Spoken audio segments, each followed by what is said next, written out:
po jako akawuwo.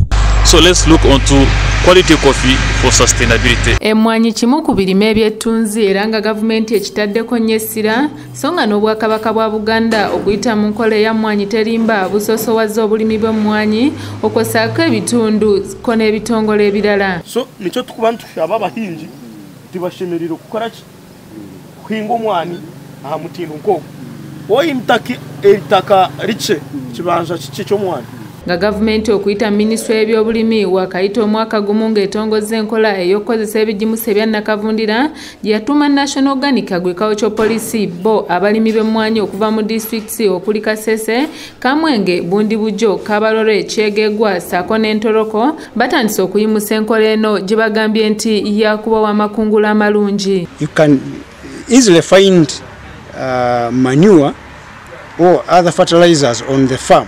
Because you are looking at the small scale farmers. If you have a farm of 1 acre or less, you can still use manure from your farm, not necessarily buying these synthetic chemicals. Mu nsisinkano gye babaddemu mu kibuga ky'e Kasese omukwanaganya w'emirimu kitongole ki Organic Denmark mu bendobendo ly'e Rwenzori kyakola Masereka Longino asiimye gavumenti olw'okutongoza enkola eno egenda okuyamba ennyo abalimi okuganyula mu mmwanyi zaabwe. The campaign is yielding a lot of results.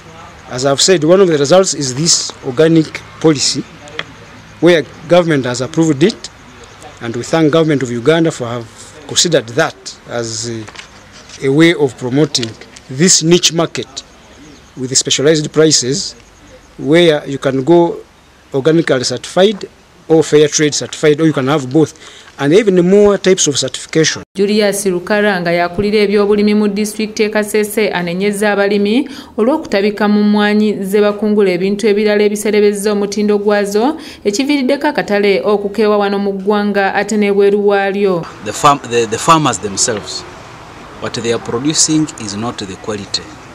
They are harvesting badly, that is harvesting green, and they dry on bare ground, and all these affect the quality at farm level. But when it comes to the level of the business community, those are the middlemen.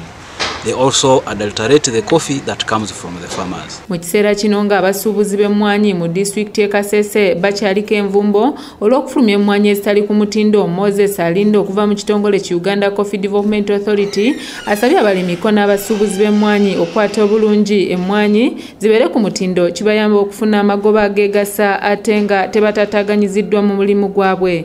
If coffee is not of good quality, it fetches a lower price. But if it is of a better outturn, let's say coffee of outturn 95, you may get yourself 7,800 shillings.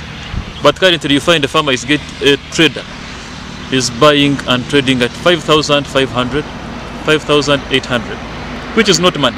Babalimi b'emmwanyi mu Rwenzori region bakubiriza bannaabwe okwagala emmwanyi ku mitima kino kibayambe okuzikwata obulungi n'okufunamu amagoba ate n'amakungula amalungi. We need to be able to tell the farmers that although they cry of low prices, they need to produce quality. For example, in Kasese, Abukonzo joint, which is producing organic coffee, receives more than 3 times the price of what the ordinary farmer gets.